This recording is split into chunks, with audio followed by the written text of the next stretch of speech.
but sometimes I'll just sit there and watch them as they try to type something and they get confused. What is going on, everybody?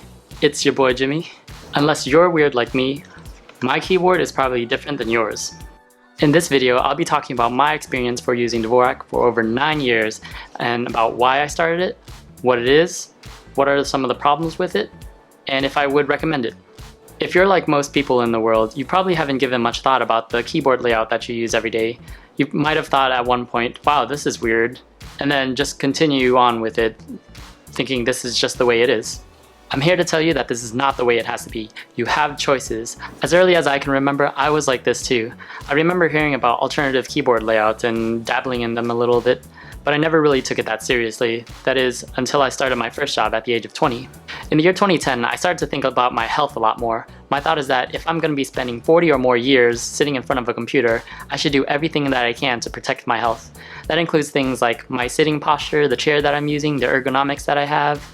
That includes things like using computer glasses and using eye drops to preserve my eye health. That also includes using different mices, like vertical mice, or using trackballs and making sure using things like wrist pads, as well as using different keyboards and naturally different keyboard layouts. While doing some research, I learned that using QWERTY was very inefficient and that using Dvorak would be a lot better for me in terms of preventing carpal tunnel and helping me type a little bit faster.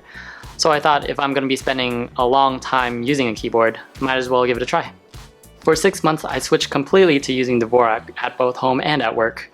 I've tried it here and there before, but I never made much progress with it because I've always reverted back to using QWERTY if I got too tired or just needed to get things done. My productivity probably dropped around that time a little bit while I got started, but 6 months after that, then it started to get better. And from that point on, it just became second nature to me. To this day, I still use Dvorak as my primary keyboard layout, and I don't really think about it on a day-to-day basis. I just open my computer and start typing. However, it does come up from time to time. The most common times are when my coworkers come up to my computer and try to start typing in something. I'll try to warn them beforehand and change the keyboard layout, but sometimes I'll just sit there and watch them as they try to type something and they get confused when they're typing in one thing and something completely different appears on screen. I'll also have to remember to switch it back, otherwise when I start typing in the next time, then it's just gibberish. The other time where I have to think about this is when playing video games.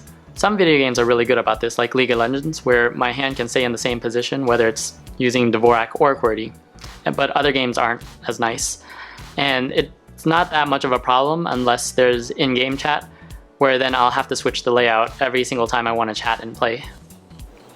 Finally, some keyboard shortcuts are much more easier to do in QWERTY than it is to do in Dvorak. For instance, in QWERTY, you can use one hand to do undo, cut, copy, and paste. But for me, I have to use two hands since Z, X, C, and V are all on the right-hand side of the keyboard. Now, I could still use one hand, but then I have to take off my hand from the mouse and it just gets a little bit awkward. But it's not too bad. I know there's things that I can do, such as have my keyboard layout switch every time I hold down the command key, but I've already gotten used to this way, so it's not too bad. Now to answer some common questions that I've heard. Do I use a special keyboard? No, I just use a regular keyboard with the QWERTY layout.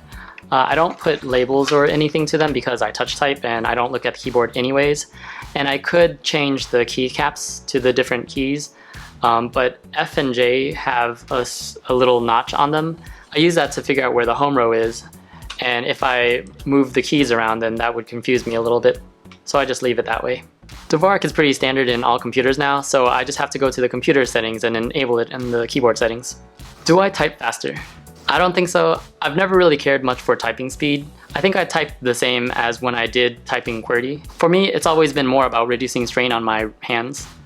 I think it feels better to type in Dvorak, but I never really noticed that until I have to switch to QWERTY, where then it's a lot more awkward to type. And then that brings me to my next question. Can I type in QWERTY? I prefer not to, but sometimes I have to, like if I have to type on someone else's computer or if I have to use a computer which I haven't set up Dvorak in yet. And in that case, I usually stumble a little bit when trying to figure out QWERTY again, but usually I can get going and get by just as well, although I don't really prefer it. Would I recommend it? Yes and no. For most people, I would actually not recommend it. I don't think most people would care for taking a few months to learn a new layout and then having to worry about not being able to type on other people's computer every single time you need to do that. However, if you've been concerned about your health or have been thinking about trying it out, then I'd say go for it. It's just like learning a foreign language. If you don't like it, then you're always free to switch back to your native one. Have you heard of Dvorak before? Let me know in the comment section down below. This was Jimmy. Don't forget to be awesome, and I'll see you next time.